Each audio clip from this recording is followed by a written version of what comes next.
Dans cette vidéo, nous allons voir ce qu'est une fonction strictement croissante, puis une fonction croissante sur un intervalle.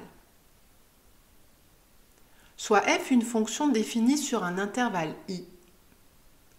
On dit que la fonction f est strictement croissante sur l'intervalle i lorsque pour tout réel a et b de i, vérifiant a strictement inférieur à b, on a f de a strictement inférieur à f de b.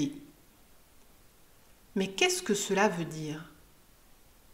Cela signifie que lorsque la variable x augmente dans l'intervalle i, son image f de x augmente aussi. Graphiquement, cela se traduit de gauche à droite par une courbe qui monte. Ainsi, en parcourant la courbe de la gauche vers la droite, on monte tout le temps. Dans notre exemple, la fonction f représentée par la courbe CF est strictement croissante sur l'intervalle fermé -3, 5. Attention, nous pouvons éventuellement dire à l'oral que la courbe monte, mais ce n'est pas très rigoureux. À l'écrit, nous dirons toujours que la fonction est strictement croissante et non que la courbe monte ou que la courbe est strictement croissante. C'est la fonction qui est strictement croissante et non la courbe.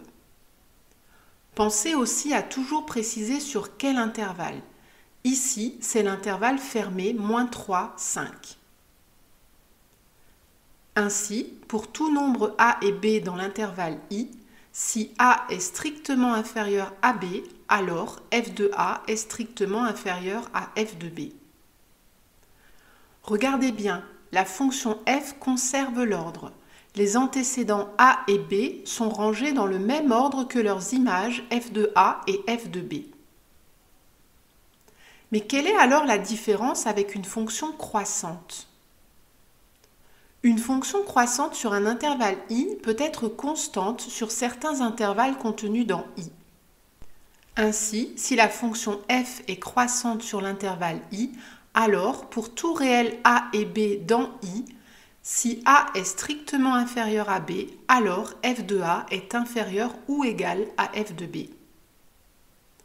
Voici ici un exemple de fonction croissante et non strictement croissante sur l'intervalle fermé -5, 1. En effet, de gauche à droite, la courbe monte, mais il y a des moments où elle est horizontale. En fait, la fonction f est strictement croissante sur l'intervalle -5, -3, constante sur l'intervalle -3, -1 et strictement croissante sur l'intervalle -1, 1. Plus généralement, nous dirons que la fonction f est croissante sur l'intervalle -5, 1.